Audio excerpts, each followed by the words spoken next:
नमस्कार, मैं हूं आशीष चित्रांशी और आप देख रहे हैं the news launcher. Hot topic with Hemant Atri. सबसे पहले स्क्रीन पर लाइए हेमंत जी को। स्वागत है हेमंत भाई आपका। 66 दिन, 3 प्रेस कॉन्फ्रेंस और 78 मिनट, ये भारी रहे मोदी और ज्ञानेश कुमार के गठबंधन पर। और ब्राजील जनता पार्टी, जो शायद ज्ञानेश कुमार ही जिसका राज जानते हैं, रहस्य जानते हैं, वो ब्राजील जनता पार्टी सामने आ गई। ब्राजील जनता पार्टी का शॉर्ट फॉर्म अगर हम करें, संक्षिप्त में बोलें तो बीजेपी ही मुझे लगता है साउंड करता है। कुछ और साउंड करता हो तो मुझे नहीं पता, लेकिन ब्राजील जनता पार्टी मेरे लिए तो बीजेपी ही साउंड करता है। मोदी को घुसपैठियों ने चुनाव जिताया। क्या ये सच है? क्योंकि राहुल गांधी सबूतों का गट्ठर लेकर आए और दे दनादन सबूत दिखाए। मैं आपको कुछ क्लिप्स दिखाता हूं, क्योंकि आज सबसे बड़ी खबर यही है। हमने इस पर मिड डे मुद्दा भी किया, लेकिन हॉट टॉपिक भी इस पर जरूरी है, और कुछ और डायमेंशंस जो मिड डे मुद्दा में नहीं खुले थे वो हॉट टॉपिक में खुलेंगे। कुछ नए आयाम इस खबर के। तो सबसे पहले जरा पहली क्लिप प्ले करिए, क्योंकि 3 क्लिप मैं दिखाऊंगा। तीनों क्लिप के बाद हम जाएंगे हेमंत जी के पास। 3 क्लिप है, पहली क्लिप प्ले करिए। मैंने शुरू से ये कहा है कि भारतीय जनता पार्टी एक तरफा सरकार बना रही है। हमारे पास सारी व्यवस्थाएं हैं, आप चिंता मत करिए। Now, please notice the smile on his face. चुनाव में पहली बार शायद ऐसा हुआ कि कोई आ करके खुलेआम बोला। यही होता है ना, कई बार नया नया जो होता है ना, वो नया नया आदमी काबू नहीं रख पाता है जब वो व्यवस्थाएं देखता है। कई बार ना किसी को ऐसी व्यवस्थाएं दिखा दिया जाए, कोई ऐसा व्यक्ति हो एकाएक अंडरवर्ल्ड के स्ट्रांग रूम में चला जाए या अंडरवर्ल्ड की मीटिंग्स में, तो चौंक जाएगा, वो कंट्रोल नहीं कर पाएगा, वो बाहर आके खुद ही बताने लगेगा। कोई आदमी आरबीआई के खजाने में, रिजर्व बैंक का खजाना देख ले, कोई गोल्ड रिजर्व एकाएक देख ले, कि भारत का फॉरेन रिजर्व देख ले एकाएक कि इतना पैसा पड़ा है, आग बौखला जाएगा। उसके जेब में अठन्नी ना हो, वो आग बौखला जाएगा बाहर। वही हुआ सैनी के साथ। सैनी ने व्यवस्थाएं देख ली, तो और कोई ऐसा नहीं है जो इतना इमेच्योरिटी से बोल दे। सैनी बिल्कुल नए नवेले थे, बाद में बाकी नए नवेले तो बैठाए गए। सैनी को नया नवेला बैठाकर चुनाव में गए थे, तो नया नवेला सैनी पहचान ही नहीं पाया, कि मैं समझ ही नहीं पाया कि क्या करें। वो बता दिए सब व्यवस्था है, चिंता मत करो तुम लोग, सब व्यवस्था है। वो व्यवस्था देख करके डाइजेस्ट नहीं कर पाए। इसी कहते हैं हाजमा खराब होना। अब अगली क्लिप प्ले करिए।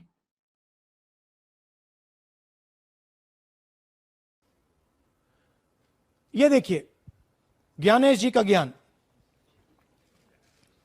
सुनिए जरा। ये कह रहे हैं कि हाउस नंबर 0 का मतलब होमलेस, जिसके पास घर नहीं है। इलेक्शन कमिश्नर खुलकर देश को झूठ बोल रहे हैं। हम यहां पे सच बोल रहे हैं, और जो भी ये बोलेंगे हम इसको क्रॉस चेक करेंगे, डबल चेक करेंगे और आपके सामने रखेंगे। इनको सुनिए। जिन लोगों के पास घर नहीं होता, सरदार जी का एक्सप्रेशन देखिए, भाग्यवान है। कई लोगों के पास घर नहीं होता, लेकिन उसका नाम भी मतदाता सूची में होता है। और उसका पता क्या दिया जाता है?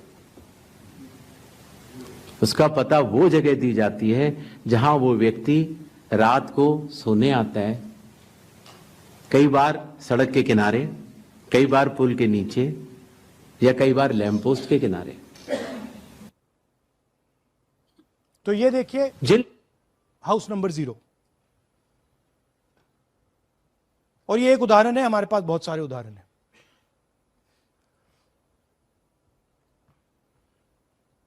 थोड़ा जूम इन कीजिए। नरेंद्र जी हैं ये इनका घर है। अब प्रॉब्लम क्या है, जब हाउस नंबर 0 होता है और अगर हम वोटर को चेक करना चाहते हैं तो तकरीबन इम्पॉसिबल है।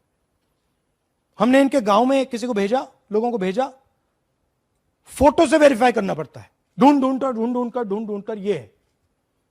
उसके बाद फिजिकली हमने पता लगाया कि ये उसका घर है। ऐसे बहुत सारे उदाहरण हैं। मेरा घर छीन लिया, अब नरेंद्र का भी छीन रहे हैं। बढ़िया फर्स्ट क्लास की कोठी बनी है और 0 नंबर दिखा दिया। ऐसे बहुत सारे एग्जाम्पल्स आए हैं, बहुत सारे। ये सिर्फ हम आपको फुटकर में जैसे होता है ना, एक आध पीस दिखा रहे हैं, एक आध ये कट पीस है।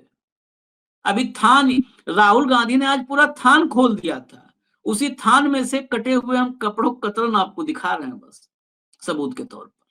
नेक्स्ट क्लिप प्ले करिए। तो ये है इनकी व्यवस्था। फेक पिक्चर्स, उसमें ब्राजीलियन मॉडल की पिक्चर, यूपी के बीजेपी लीडर्स, यूपी के बीजेपी कार्यकर्ता आकर हरियाणा में वोट करते हैं, यूपी में वोट करते हैं। ब्लर्ड फोटोग्राफ्स, किसी को रुकवाना हो रुकवा दो, किसी से वोट लगवाना हो लगवा लो। हाउस नंबर 0 जो इलेक्शन कमिश्नर कह रहे हैं होमलेस लोगों का है, वो क्लियरली हमने आपको दिखाया कि झूठ बोल रहे हैं। And finally deleted voters. तो ये है इनकी व्यवस्था। और वो जो मुस्कुरा रहे थे पहले चीफ मिनिस्टर, इसके कारण मुस्कुरा रहे थे, और इस सिस्टम से इन्होंने हरियाणा का चुनाव चोरी किया है। हरियाणा के सब युवाओं को यह मालूम होना चाहिए कि आपकी जो सरकार है वो इलिजिटिमेट सरकार है। आपके चीफ मिनिस्टर जो हैं वो चोरी के चीफ मिनिस्टर हैं। कांग्रेस पार्टी वो चुनाव जीती थी, बीजेपी वो चुनाव हारी थी।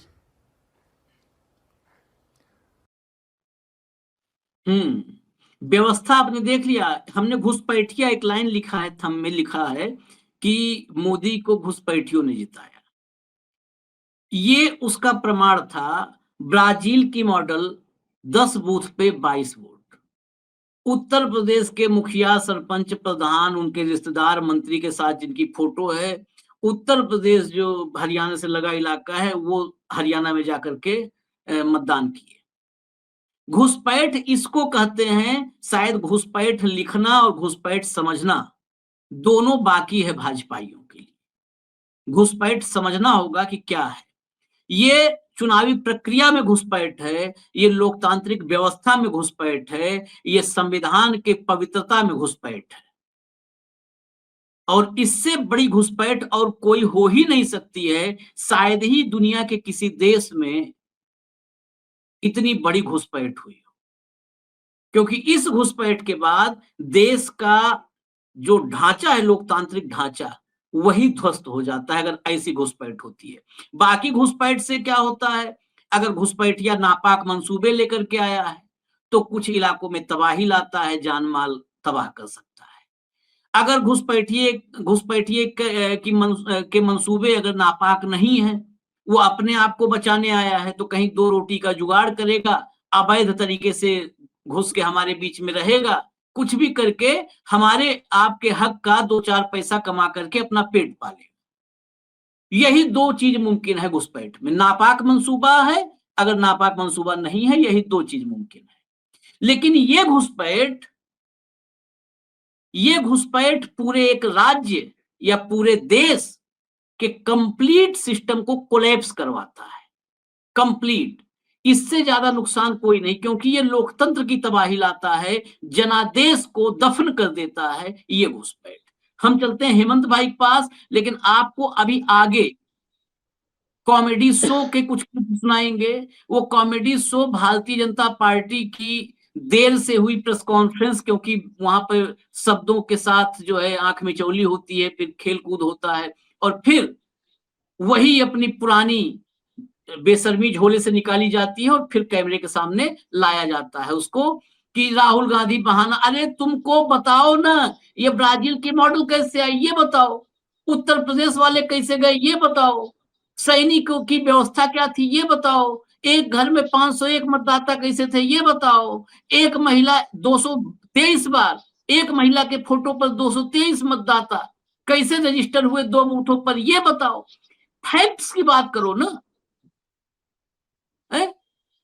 फैक्ट्स की बात करो। अब कोई कहे 3 तिरिका 9, 3 तिया 9, पहाड़ा में, और सामने वाला कहे अरे ये पहाड़ा टाइम नहीं है यार, पहाड़ा ये पता है ये जोड़ घटाना नहीं जानते हैं इसलिए पहाड़े की बात कर रहे हैं, पहले जोड़ घटाना जानते नहीं इसलिए पहाड़े की बात कर रहे हैं। अरे भाई पहाड़े की बात कर, तुम पहाड़ा 3 × 3 = 9 होता है कि नहीं इसकी बात करो पहले, फिर 2 + 2 4 भी हम जोड़ लेंगे, 3 - 2 1 ये भी घटा के देख लेंगे। आदमी क्या, इसको हम लोग देसी में हमारे यहाँ कहते हैं हंसुआ बिया में खुरपी गीत, शादी हंसिए की चल रही है और गीत खुरपी गाने लगे। तो खैर गांव में अगर हंसिए बिया में खुरपी गीत होता तो गांव के लोग इलाज भी कर देते हैं उसका, लेकिन यहाँ पर क्या इलाज है, क्योंकि ये तो सर्वशक्ति संपन्न लोग हैं, यही मजाक कर रहे हैं, मजाक के मूड में। हम लोग खैर मजाक के मूड में नहीं है। हेमंत भाई, ये ब्राजील जनता पार्टी की सरकार कैसे बनी आपके प्रदेश में, आप लोग क्या कर रहे थे भाई? आशीष भाई नमस्कार, आपको सारे दर्शक साथियों को भी। देखिए, बिहार में कल सुबह 7 बजे पहले चरण का मतदान है और उससे ठीक 17 घंटे पहले जो राहुल गांधी ने आज सबूत दिखाए हैं, एक कंस्टिट्यूंसी के नहीं, किसी 2-3 कंस्टिट्यूंसी के नहीं, पूरी की पूरी स्टेट के। और इसीलिए आपने कहा कि 66 दिन के अंदर तीसरी प्रेस कॉन्फ्रेंस और सब कुछ एक्सपोज। आज के बाद इस लोकतंत्र की कुछ बातें साफ हो गई कि इस देश में जो चुनाव हो रहे हैं पिछले कुछ समय से, उसमें निर्णायक वोटर जो है वो जनता नहीं है, माफ कीजिएगा, ज्ञानेश कुमार हैं, पहले राजीव अग्रवाल थे, और भाजपा के जो कंप्यूटर हैं उनसे निकलने वाले फर्जी वोटर हैं जो सरकारें बनाते और बिगाड़ते हैं। एक बात तो ये, इसीलिए आपने देखा होगा कोई बड़ा मुद्दा हो, किसान का मुद्दा हो, कोई मुद्दा हो, कर्मचारियों का मुद्दा हो, किसी मुद्दे का कोई महत्व नहीं रहेगा। केवल और केवल जो बताया ना सैनी साहब ने व्यवस्था, वो व्यवस्था महत्वपूर्ण है। और इसीलिए आपने देखा होगा कि हरियाणा प्रदेश के अंदर सीएम साहब क्या कहते हैं कि मैं भी बिहारी हूं। 2 दिन पहले देखा होगा ना आपने, बिहार गए थे तो उन्होंने कहा मैं भी बिहारी हूं। उनकी जो डिग्री है वो बिहार की, अपने माननीय नायब सिंह सैनी साहब की। वोटर ब्राजील के, सीएम बिहार के हैं। हरियाणा की इससे बड़ा दिल आप कभी कल्पना कर सकते हो? एक ऐसा प्रदेश जो एनसीआर है, उसका मुख्यमंत्री खुद को बिहार का बताता है और वोटर जो है ब्राजील के आगे। इससे बड़ी बात है, आशीष भाई आप हरियाणा में आए थे, आपने मुझे लगता है 10 से 12 दिन बिताए थे, गांव गांव, शहर शहर, गली गली। मैं बहुत ही गंभीर चीज आज कुछ चर्चाओं दर्शकों के साथ करना चाह रहा हूं, पूरे देश के, अकेले हरियाणा का सवाल नहीं। हरियाणा में तो गांव गली मोहल्ले हर एक को ये पता होता है, एक एक वोटर का, कि कौन किसका वोटर है, एक एक का। उसके बावजूद यहाँ 25 लाख की चोरी, 25 लाख वोटर की चोरी। आप कल्पना कर सकते हैं केवल सहज कि बाकी देश में ये लोग क्या करते होंगे। इसका मैं एक वो बता रहा हूं लेवल के, किस लेवल तक ये लोग जाते होंगे कि जो हरियाणा जैसे प्रदेश में ये सब कर गए। चुनाव आयोग को देख लीजिए, सुप्रीम कोर्ट को देख लीजिए, सरकार को देख लीजिए, एजेंसियों को देख लीजिए, सारे के सारे एक है। लेकिन मेरा एक गंभीर सवाल आशीष भाई आपसे है, अगर सारे एक हैं और जो निर्णायक वोटर हैं वो किसी के कंप्यूटर से निकलने हैं, तो फिर इस देश में आप चुनाव के नाम पर लाखों करोड़ रुपए क्यों खर्च करते हैं? सवाल है कि नहीं है? उसकी जरूरत नहीं है कुछ भी। जो जनता अपने हक बचाने की लड़ाई नहीं लड़ सकती, क्या वो लोकतंत्र की हकदार है? मैं आपको कितने दिनों से एक बात कर रहा हूं, जब हरियाणा का जब चल रहा था इलेक्शन, आप यहां भी आए थे, हम डेली 2-2, 3-3 शो करते थे। मैं आपको क्या कहा करता आशीष भाई कि हरियाणा हो या पूरा देश हो, यहां पर लड़ाई ईवीएम की नहीं है, वीवीपैट की भी नहीं है, डेटा मैनिपुलेशन की भी नहीं है, वोटर जोड़ने घटाने डिलीट करने की नहीं है, पन्ना प्रमुखों की भी नहीं है, इलेक्शन कमीशन की नहीं है, सुप्रीम कोर्ट की नहीं है। यहां लड़ाई सड़कों की है। ये जो आज की तारीख में आप सत्ता देख रहे हैं केंद्र में और तमाम प्रदेशों के अंदर, वो सत्ता एक खास अंदाज की सत्ता है जो किसी भी कीमत पर ताकत को छोड़ना नहीं चाहती। लोकतंत्र में उसका कतई कोई भरोसा नहीं है। इसके लिए उसे चाहे जो करना पड़े वो उसको करने को तैयार है। इसमें आपको कंफ्यूजन मानिएगा मत। ब्राजील की मॉडल मिली आपको, हरियाणा की तो मॉडल भी नहीं मिली। मोदी जी बताइए, मेक इन इंडिया कैसे चलेगा भाई? भारत का कोई मॉडल नहीं मिला आपको, उसके लिए भी मॉडल, फर्जीवाड़े के लिए भी ब्राजील की मॉडल चाहिए। धुंधले फोटो, फर्जी नाम, जीरो एड्रेस, और अब तो बचा ही कुछ नहीं आशीष भाई, अब तो दूध का दूध और पानी का पानी। छोटे से तथ्यों पे आऊंगा, आपको पता है मैं आंकड़ों में बहुत ज्यादा भरोसा नहीं करता, क्योंकि दर्शक बोर होते हैं उससे। हरियाणा में बहुमत का जो डिफरेंस है आपका और मेरा, वो है 22,799, उसमें 8 सीटें निर्णायक होगी। और वोटों का अंतर अगर ओवरऑल देखें पूरे प्रदेश के स्तर पे तो 1,17,000 वोट, ठीक ओवरऑल। और हरियाणा में डुप्लीकेट वोट्स कितने हैं? 5,21,619 एग्जैक्ट प्रिसाइज। इनवैलिड एड्रेस कितने हैं? 93,174। और क्या नाम है जो इसके दूसरे जो बल्क वोट है, एक एक आदमी के 20-20 जगह ब्राजीलियन मॉडल के, वो बल्क वोटर जो है 19,26,351। क्या चुनाव आयोग के पास डीडुप्लीकेशन का सॉफ्टवेयर नहीं है, जो उन्होंने बिहार में एसआईआर के बाद भी यूज नहीं किया? आपने देखा होगा रिपोर्ट्स कलेक्टिव की खबर कि इलेक्शन कमीशन के ऑफिशियल ने उनको कंफर्म किया कि एसआईआर के बावजूद बिहार में डीडुप्लीकेशन सॉफ्टवेयर यूज नहीं किया। मतलब समझ गए आप इसका? एसआईआर का मतलब क्या बचा फिर? क्यों करवाया? घुसपैठिए निकालने थे। घुसपैठियों की संख्या ना मोदी बताते, ना शाह बताते, ना ज्ञानेश बताते। उसको भी छोड़ दीजिए, उससे भी आगे चल पड़िए। एक तरफ पूरे देश में घुसपैठियों को निकालने की बात करते हैं आप, और घुसपैठिए आपके खुद के फर्जी वोटर, जीरो एड्रेस फला। राहुल गांधी ने वो जो दिखाया फोटो, आपने उसको बहुत ध्यान से देखा होगा। जब ज्ञानेश गुप्ता वो सफेद श्रम निरपेक्ष और बुद्धि निरपेक्ष झूठ बोल रहे थे कि जीरो हाउस नंबर इनका होता है, तो वो जो व्यक्ति दिखाया उसका घर था, उसका क्या हुआ? वो कहां से आया? सवाल ये भी आएगा ना। तो कुल मिलाकर के अगर आप इसको देखेंगे, और इसमें जो हम बता रहे हैं ना 25 लाख वोट, ये तो बहुत ही आप सोचिए बच बचा करके दिया गया फिगर है। इसमें फॉर्म 6 वाले वोटर नहीं है, फॉर्म 7 वाले वोटर नहीं है, जिनको जबरदस्ती काटा जाता है और जोड़ा जाता है। वो क्यों नहीं है, उसका भी कारण बता देता हूं आपको। वो इसलिए क्योंकि उनको पूरा डेटा नहीं दिया जाता। कोई भी पॉलिटिकल पार्टियों को मशीन रीडेबल पूरी की पूरी वोटर लिस्ट नहीं दी जाती, वो केवल बीजेपी के पास है। और वो आपके सामने साबित किसने किया? अनुराग ठाकुर ने, कि चंद दिनों के अंदर कितनी कंस्टिट्यूएंसीज का उसने एनालाइज करके दे दिया। तो केवल बात अब यहां तक पहुंचती है। देखिए आप चुनाव आयोग की पारदर्शिता देखिए, एसआईआर कराई बिहार में, बिल्कुल बेसिक मुद्दों पे जा रहा हूं, टेक्निकल में नहीं जा रहा, हर दर्शक समझ पाएगा इसको। बिहार में जब एसआईआर कराई गई, आपको ध्यान है वहां पे बाढ़ थी, क्या परिस्थितियां थी।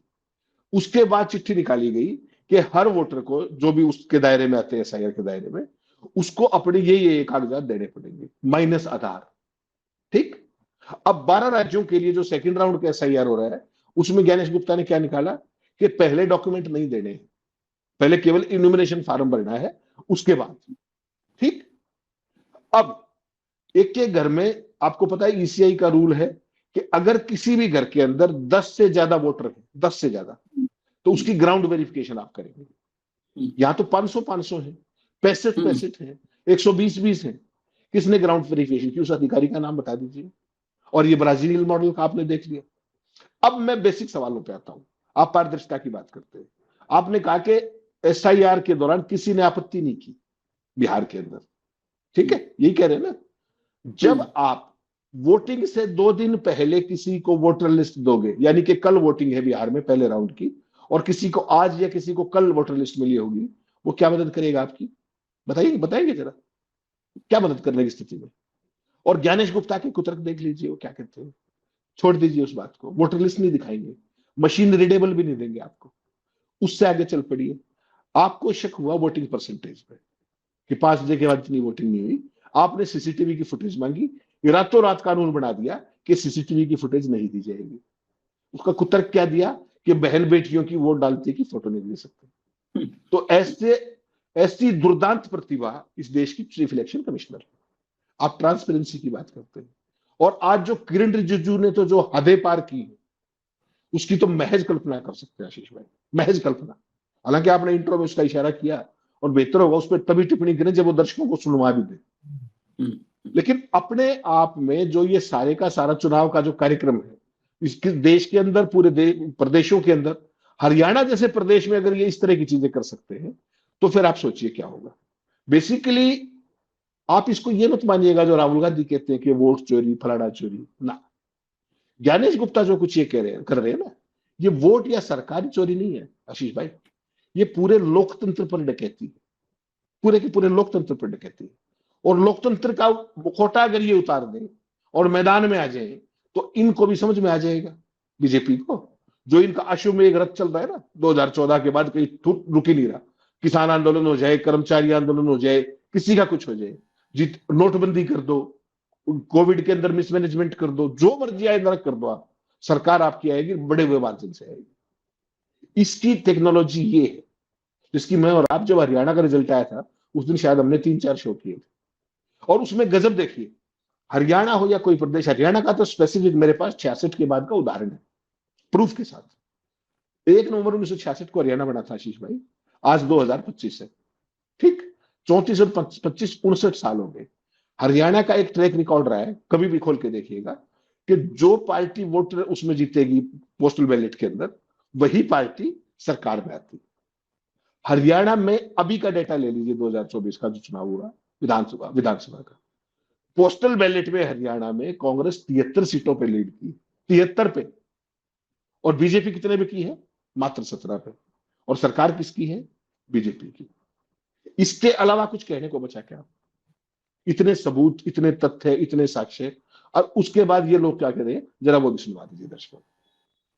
वो सुनवा देते हैं, लेकिन एक चीज मैं दर्शकों के लिए एक डेटा पे ही, डेटा हम लोग हेमंत भाई कहते कि डेटा नहीं बताएंगे, लेकिन एक डेटा पे मैं दर्शकों के बीच में जाऊंगा, और ये सवाल दर्शकों से है, बाकी तो मोदी जी तो किसी सवाल का जवाब देते नहीं है। 1 लाख करीब करीब 93,000 कुछ, यानी 1 लाख लोग ज्ञानेश कुमार के मुताबिक ऐसे हैं जो है फ्लाईओवर के नीचे रहते हैं, सड़क के किनारे रहते हैं, लैंप पोस्ट के नीचे सो जाते हैं, उनका कोई ठिकाना नहीं है। 1 लाख लोग 2 करोड़ मतदाताओं में, 2 करोड़ मतदाता हैं टोटल, 2 करोड़ मतदाताओं में 1 लाख ऐसे वयस्क लोग हैं, बच्चों की नहीं, वयस्क लोग 1 लाख हैं जो सड़क पर सो रहे हैं। देश में 100 करोड़ मतदाता है, तो अगर 1 लाख को 2 करोड़ पे 1 लाख, तो 100 करोड़ पर 50 लाख। देश में 50 लाख वयस्क मतदाता ऐसे हैं जो रोड के किनारे और फ्लाईओवर के नीचे सो रहे हैं। 50 लाख ये वयस्क। देश की आबादी 100 करोड़ मतदाता है, करीब करीब 150 करोड़ आबादी हो चुकी है। तो अगर उसी अनुपात में, वयस्क के अनुपात में ही हम बच्चों ले लें, उसी अनुपात में, कई बार बच्चे ज्यादा होते हैं लेकिन मैं अनुपात वही रखूं, तो 75 लाख।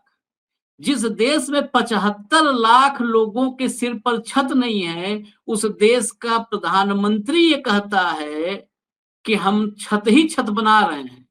दरअसल ये हवा में बनाई गई छतें हैं, जिसमें न नींव है न दीवार है। ये झूठ की छत है, जुमलों की छत है, फरेब की छत है, मक्कारी की छत।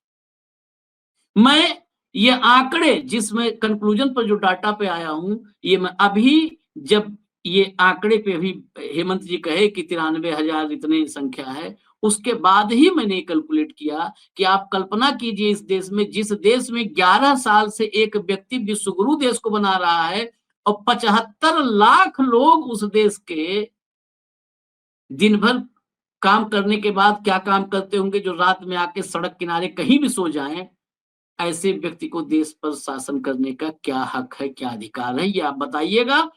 ये बताने, जब आप बताएंगे तो बताते समय जरा ये सुन लीजिएगा कि इस देश में आपको क्या समझती है सरकार। कुछ भी जवाब दे करके चले जाना है तो रिव्यू की पहली क्लिप सुनवाइए, इनकी कई क्लिप्स है, पहली सुनवाइए, जितना हम झेल पाएंगे उतना सुनवाएंगे, पहला साफ, जितना झेल पाएंगे। ऐसे बातें जो अपना विफलता को छुपाने के लिए प्रेस को एड्रेस किया। मैं सबसे पहले तो ये कहना चाहता हूं कि पिछले पार्लियामेंट सत्र में एक महिला का तस्वीर लेकर के, मिंता देवी नाम की एक महिला का तस्वीर को टी शर्ट में छपवा करके पार्लियामेंट के परिसर में घूमते रहा और उसको इतना उछला, शाम तक वो महिला ने इतना डांटा कांग्रेस पार्टी को कि उसको उम्र को 124 बता करके जितना बदनाम किया। तो ऐसा नकली फोटोग्राफ, नकली नाम, नकली इशू लेकर के राहुल गांधी और कांग्रेस पार्टी समय समय में बोलते रहते हैं, आप सबको अच्छी तरह से मालूम है। आज उन्होंने बिहार में 2 दिन बाद पोलिंग होगा और उससे हट करके हरियाणा का कहानी सुना रहे थे। इससे साफ मालूम हो गया कि बिहार में तो कुछ बचा नहीं है, इसलिए ध्यान को भटकाने के लिए हरियाणा के इशू को लेके आ रहे हैं और फजूल के बातें लेकर के एक प्रस्तुतिकरण किया है। मैं उस पर नहीं जाना चाहता हूं क्योंकि सब फर्जी था और कुछ विदेशी महिला का नाम जिक्र कर रहे थे वो। अब चुनाव के समय वो विदेश जाता है, पार्लियामेंट चलते समय राहुल गांधी चुपके से कंबोडिया निकल जाता है, थाईलैंड निकल जाता है। बिहार में चुनाव प्रचार चल रहा है, वो कोलंबिया चले गए। तो वो विदेश जाते रहते हैं, तो उसको विदेश से जो उसको प्रेरणा मिलता है उसको लेकर के उसके कुछ टीम है, वो क्या तैयारी करते हैं उनको दे देता है, फिर आपका समय को बर्बाद करते हैं। नेता प्रतिपक्ष सीरियस मुद्दे पे बात करना चाहिए, फजूल के बातें पे समय व्यर्थ नहीं करना चाहिए। ये मेरा उनको पहला सुझाव है। सुनिए आपने सुझाव क्या है? उन्होंने जो कुछ कहा उस पर मैं नहीं बोलना चाहता हूं। बस उनके जो वो बोलते हैं उस पर आप समय मत व्यर्थ कीजिए। मतलब आप उन जो वो बोलते हैं, जो सबूत लेके आते हैं, उनको देश तक मत ले जाइए। बस इतने निवेदन करने आए थे। अच्छा, बिहार में भी व्यवस्था पूरी है। ये प्रेस कॉन्फ्रेंस अब से 1 घंटे पहले की प्रेस कॉन्फ्रेंस है, और उस समय से जोड़ दें तो बिहार में मतदान में 8 और 7 15 घंटे बचे हैं। 15 घंटे मतदान में बचे हैं। अगला आदमी कह रहा है 2 दिन बाद मतदान होने वाला है। 2 दिन बाद 15 घंटे और 2 दिन में बहुत फर्क है। 24 घंटा होता है तब 1 दिन होता है। 15 घंटा बचा है, ये आदमी कह रहा है कि 2 दिन बाद मतदान होने वाले हैं। क्योंकि मतदान कब होने पता ही नहीं है ना। व्यवस्था है, व्यवस्था हो चुकी है हमारे पास व्यवस्था है। मतदान कब होगा? जब मन करे कर लो, उससे क्या फर्क पड़ता है। खैर, एक क्लिप और सुनाएंगे तब हेमंत जी के पास चलेंगे। एक और सुनवाइए, अभी झेल पा रहे हैं थोड़ा हम। और ये प्रेस कॉन्फ्रेंस मेरे लिए बहुत ज़्यादा कंफर्टेबल नहीं है, क्योंकि कोई अच्छा मुद्दा, कोई अच्छा पॉइंट को लेकर के जब हम बोलते हैं तो बोलने में भी मज़ा आता है। लेकिन ऐसा मुद्दा है जिसमें कोई पॉइंट ही ना हो, जिसमें कोई तर्क ना हो, फिर भी मुझे बोलना पड़ रहा है। सबसे पहले तो अभी 1 घंटे पहले हमने सुना नेता प्रतिपक्ष श्रीमान राहुल गांधी ने फिर से कुछ ऐसे बातें जो अपना विफलता को छुपाने के लिए प्रेस को एड्रेस किया। चलिए वही रिपीट कर रहे हैं। ये मैं वही आ गया, सबसे वो बात पहले आ तो गई। मेन बात ये कि कोई तर्क ही नहीं है। अगले आदमी ने डाटक भरमार लगा दिया, आंकड़े, फोटो, नाम, सबूत, उम्र, पता, कौन किस मंत्री के साथ, लक्ष्मी नारायण चौधरी के साथ कौन यूपी में बैठता है, कौन मथुरा के किस गांव का प्रधान है और यहाँ मतदान किया, सब रख दिया। अगर कोई तर्क सबूत नहीं है, विफलताओं को सब छिपाने के लिए आए थे। ये इसको मतलब क्या कहें, अगर थथरई में मुझे लगता है कि नोबल जो वो है कमेटी है नोबल पुरस्कार की, मैं चिट्ठी जरूर लिखूंगा और ड्राफ्ट कहूंगा, अभी कह रहा हूं हेमंत जी उसका ड्राफ्टिंग करें कि वो अपनी कैटेगरी बढ़ाए नोबल प्राइज में।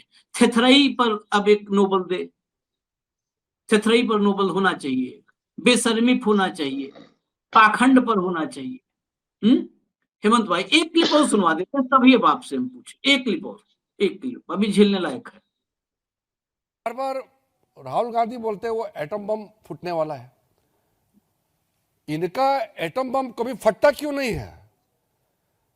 ये कोई विषय को लेकर के गंभीरता से आता नहीं है। बोलते कि हाइड्रोजन बम फटेगा। आज का जो विषय को लेकर के मैं तो इतना दुखी हूं कि मैं इसको लेकर के आपसे बात करना पड़ रहा है।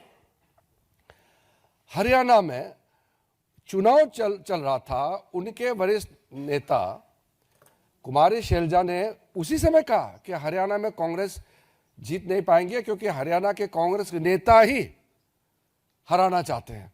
अभी 3 दिन पहले उनके एक फॉर्मर मिनिस्टर ने कांग्रेस से इस्तीफा दिया और ये भी कहा कि कांग्रेस हरियाणा में इसलिए हारा कि कांग्रेस के नेता ही काम नहीं कर रहे थे और खुद ही हरा रहे हैं।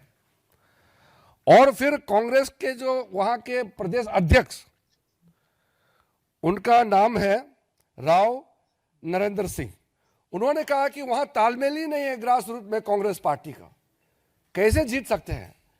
जब उनके नेता, कांग्रेस के नेता ही कह रहे हैं कि वो अपने वजह से हारे हैं, और यहां राहुल गांधी कह रहे हैं वोट चोरी हो गया, इलेक्शन कमीशन को गाली दे रहे हैं।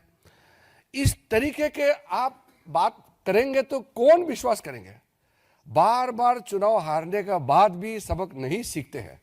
कांग्रेस के कई नेता हमसे मिले हैं, बहुत दुखी हैं। वो कह रहे हैं कि राहुल गांधी जब तक उनका नेता रहेगा कांग्रेस जीत नहीं सकते हैं। कहीं फिर मैं रिपीट कर रहा हूं, 3 क्लिप हो गई, कहीं एक बार नहीं, जितने तथ्य रखे, जितने सबूत रखे राहुल गांधी ने, किसी पे नहीं। बहुत सारे नेता इनको मिले हैं, ये बात तो हम भी कहते हैं कि कांग्रेस के बहुत सारे नेता ही मिले हुए हैं तुम लोगों से, इसी वजह से कांग्रेस की दुर्दशा है। हम तो कहते हैं, हेमंत भाई ये खुद कह रहे हैं कि बहुत सारे नेता इनसे मिले हुए हैं, तो हम भी तो यही बात करते हैं, बहुत सारे नेता मिले हुए हैं। अब आप रिएक्शन दीजिए, 3 हो गया।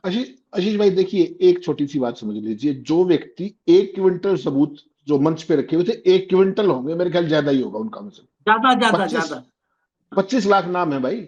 उसको रेहड़ी पे लाया जा रहा था, पहिए लगे हुए थे उस रेहड़ी में, कोई आदमी का बच्चा उसको उठा नहीं सकता उस रूप में, तो इसलिए उनको उस रूप में प्रस्तुत किया गया था और बाकायदा हाथ में लेकर के दिखाया कि ये सारी गड़बड़ जारी है। लेकिन कुछ नहीं, शर्म निरपेक्षता एक चीज है, बुद्धि निरपेक्षता एक चीज है, और एक होता है बेइज्जती निरपेक्ष हो गए ये लोग। बेइज्जती क्या चीज होती है, आप महसूस करें तो बेइज्जती है, वरना कोई बात ही नहीं। खुद तो हो ही गए, पूरे देश के मीडिया को भी कर दिया। उनको फीलिंग ही नहीं है, क्या कह रहे, एटम बम फटाई नहीं। अरे भाई, शर्म जिसको हो ना, वो इन बातों का महत्व समझता है। जिसने कभी आजादी की लड़ाई लड़ी हो ना, वो लोकतंत्र का महत्व समझ सकता है। लोगों को ताकत, वोट का अधिकार की, उसका महत्व वो समझ सकता है जिसका कोई योगदान रहा हो। तुमने तो 1925 से लेकर आज 2025 आ गया, तुमने तो नफरत, घृणा, विभाजन, इसके अलावा तो कुछ नहीं किया। अंग्रेजों की चमचागिरी, उधार का सिंदूर, आज सरदार पटेल को ले आए, कल किसी और को ले आए, परसों किसी और को ले आए।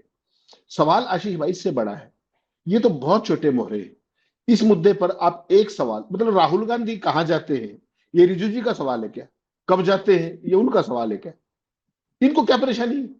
क्या कंबोडिया में जाना गलत बात है? क्या नॉर्थ अमेरिका के देशों में जाना गलत बात है? वहां से वो लेकर के आते, इसका मतलब तो मोदी जी तो बहुत ज्यादा जाते हैं। मोदी जी तो जितने विदेश में गए हैं, इतना तो आजाद भारत में कोई नहीं गया होगा सरकारी खर्चे पे, है ना? और इतना खर्चा जो इन्होंने गरीब के माँ के बेटे ने जो खर्चा किया है, इतना भी कोई सोच नहीं सकता जो खर्चा इन्होंने किया है 11.5 साल में। तो सवाल ये है ही नहीं। जो ये सवालों को नकारते हैं ना, और सवाल पूछने वाले को दुत्कारते हैं, ये इनका स्टैंडर्ड ऑपरेटिंग प्रोसीजर है, ठीक? और इसमें आपको एक ही बात माननी पड़ेगी कि एक कमाल और देखिएगा, इनका कोई प्रेस कॉन्फ्रेंस कर रहा हो, कोई नेता छोटे से बड़ा, इनसे पहली बात तो कोई पत्रकार सवाल नहीं पूछेगा। और मेरे आप जैसे किसी सिर फिरे ने अगर सवाल पूछ लिया और वो चुप गए, तो शाम तक उसकी नौकरी नहीं बचेगी। आपने देखा था ना किस तरीके से वहां पर नौकरी गई थी कि आप फलाने अखबार के हो, मैं तुम्हारे उससे बात कर लूंगी। वो कौन थी? स्मृति दीदी थी शायद, अगर मैं गलत नहीं हूं तो उसका परिणाम, हाँ, तो लाइव नौकरी खाई थी उन्होंने पत्रकार की। और आज हालत ये है कि उनकी खुद की नौकरी खतरे में चली गई और दोबारा वो अपने सीरियल कर रही है जहां से वो आई थी, तो बैक टू स्क्वायर पर। अल्टीमेटली होना इनका सबका वही है, सदा सत्ता किसी की नहीं रही, लेकिन जिस निरंकुशता के साथ, जिस बेहुदगी के साथ, जिस निर्लजता के साथ ये लोग इंडिफेंसिबल को डिफेंड करने की कुचेष्टा करते हैं, वो भी इस देश के लोगों को समझना चाहिए। आपने एक बहुत महत्वपूर्ण बात कही थी कि मीडिया तो आशीष भाई अगर एक दिन अपना काम कर दे ना, 24 घंटे पहले, आज जो राहुल गांधी ने सवाल पूछे हैं, केवल वो सवाल रख दे, तो कर ही सकते हैं ना।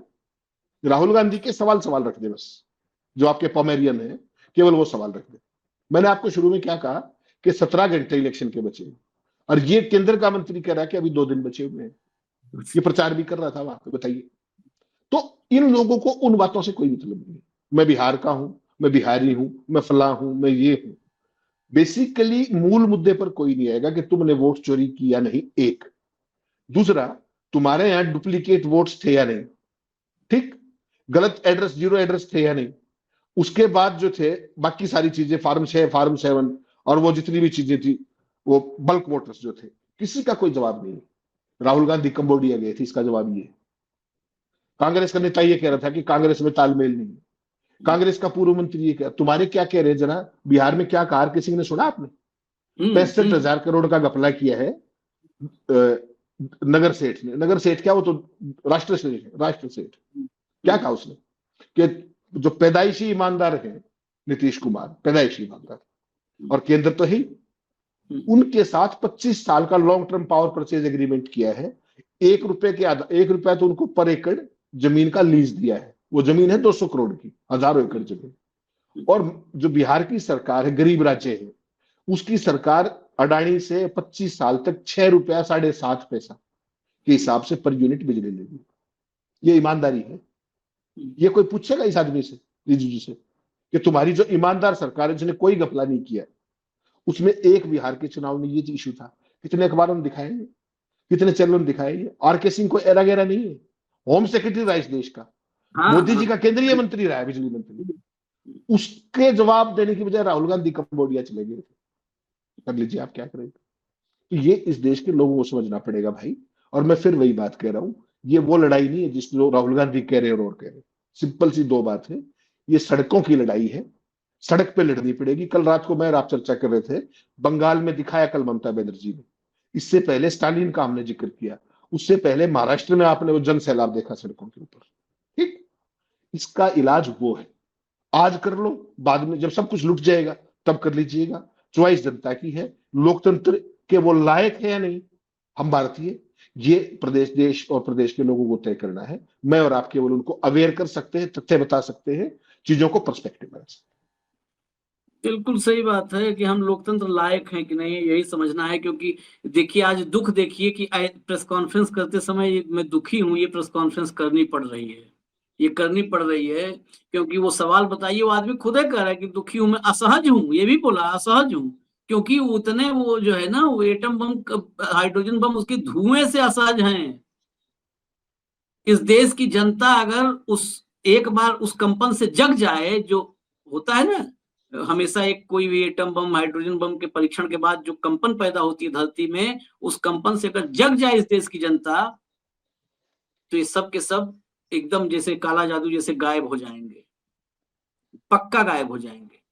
और यह भी बात आप मान लीजिए कि न्यायपालिका, इस सब पे कोई भरोसा अब नहीं। और रही बात मीडिया की बात, मीडिया अपना काम, कह रहे थे हेमंत भाई कि एक दिन अपना काम कर दे, मैं तो उससे भी थोड़ा सा आगे बढ़ चुका हूं हेमंत भाई। सिर्फ मीडिया 5 दिन जो कर रहा है वो न करे, मतलब कुछ न करे, अगर केवल ताला लग जाए।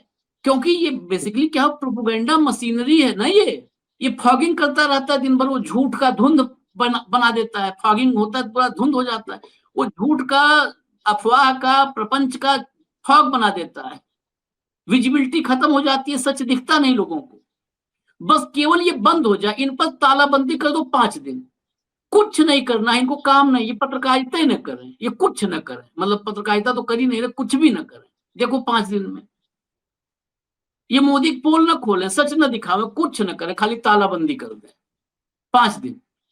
क्योंकि जितना सच होता है, राहुल ने 1 घंटे का सच अगर बोल दिया है ना, तो 1 घंटे के सच को धुंध में छिपाने के लिए, उसकी विजिबिलिटी खत्म करने के लिए ये सारे गिद्ध मिलकर के फॉगिंग करेंगे, प्रपंच झूठ और आडंबर का, ये कम से कम 24 घंटे 30 घंटे करेंगे। और दिखाएंगे किसको? रिजिजू ने करारा जवाब दिया, मुंह तोड़ जवाब दिया। अरे रिजिजू का अपना मुंह देख लो क्या बना हुआ है, असहज मुंह बना हुआ है, एक जवाब नहीं, वो क्या मुंह तोड़ जवाब देंगे, जिसका खुदे मुंह अजीबो गरीब होकर बैठा है कि समझ में नहीं आ रहा हम बोले क्या। हम चेहरे की सुंदरता पर नहीं बात कर रहे हैं कि खूबसूरत दिख रहा है, कौन कौन नहीं दिख रहा, मतलब जिसका खुद ही फेस एकदम भक उड़ा हुआ है चेहरा, वो क्या करेगा, क्या जवाब देगा, मुंह तोड़ जवाब देगा। खैर इजाजत दीजिए, ये बाकिया दिखावे कोई न दिखावे, हम लोग इस खबर को मैं रिपीट कर करके, मैं कई बार कहूं, रिपीट कर करके दिखाऊंगा कि आप लोग देखिए भैया, देखिए भैया, देखिए भैया, क्योंकि सरकार आप नहीं बना रहे हो, इसलिए देखना जरूरी है। आपको लगता है सरकार बना रहे, हम सरकार बदल देंगे? जिस दिन अभी भी ढकोसला चल रहा है, जिस दिन ये ढकोसला खत्म हो जाएगा ना, उस दिन सोचिए आपकी क्या गति दुर्गति होगी। क्योंकि ढकोसला चलता है तो आपको कहा जाता है, जब आप कहते हो हम सरकार बनाएंगे, तो आदमी कहता है हाँ हाँ तुम ही बनाओगे। लेकिन जब ये ढकोसला खत्म होगा तो ये बोल भी नहीं पाओगे कि सरकार हम बनाएंगे, सरकार हम पलट देंगे, अगली बार हमारे काम नहीं करोगे तो जनता का कल्याण नहीं करोगे, तो ये बोलने लायक भी नहीं रहेंगे आप लोग। और हम लोग सब, हम आप एक। इजाजत दीजिए हमें। धन्यवाद हेमंत भाई, नमस्कार।